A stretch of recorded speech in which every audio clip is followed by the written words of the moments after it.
விஜய் பிரச்சாரங்களில் அதிகப்படியான கூட்டம் வருகிறது என தெரிந்தும் முறையான பாதுகாப்பு அளிக்காததே கரூர் உயிரிழப்பிற்கு காரணம் என சமூக சேவகர் சார்லஸ் மார்டின் தெரிவித்துள்ளார். செய்தியாளர்களை சந்தித்த சமூக சேவகர் சார்லஸ் மார்டின், கரூரில் நடைபெற்ற துயரமான சம்பவத்திற்கு தான் மிகவும் வருத்தப்படுவதாகவும், இந்த மாதிரி ஒரு விஷயம் நடந்திருக்காமல் இருக்க அரசுதான் உரிய நடவடிக்கை எடுத்திருக்க வேண்டும், அரசாங்கத்தின் தவறை இதற்கு காரணமாக தான் பார்ப்பதாகவும் தெரிவித்தார்.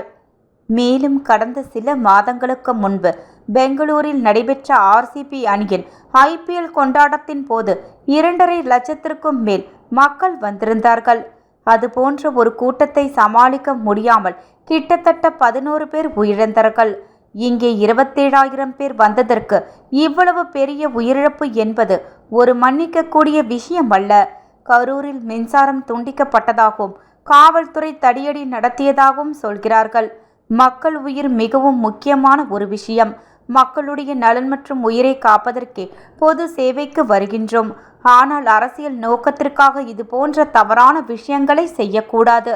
அதனை தான் முழுமையாக கண்டிப்பதாகவும், தமிழக அரசு இது போன்ற விஷயங்களின் சுறுசுறுப்பாக இருக்க வேண்டும்.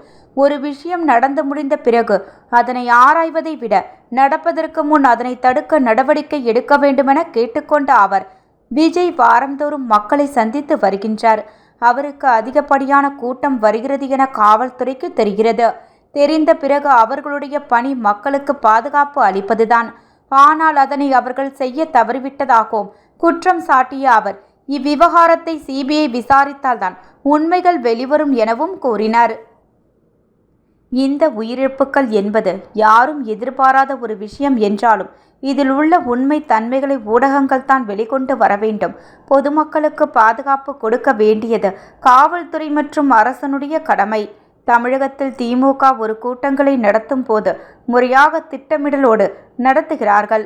ஆனால் புதிதாக ஒருவர் அரசியலுக்கு வந்தால் அவர்களை தடுத்து நிறுத்த எல்லா வேலையும் செய்கிறார்கள் என குற்றம் சாட்டினார்.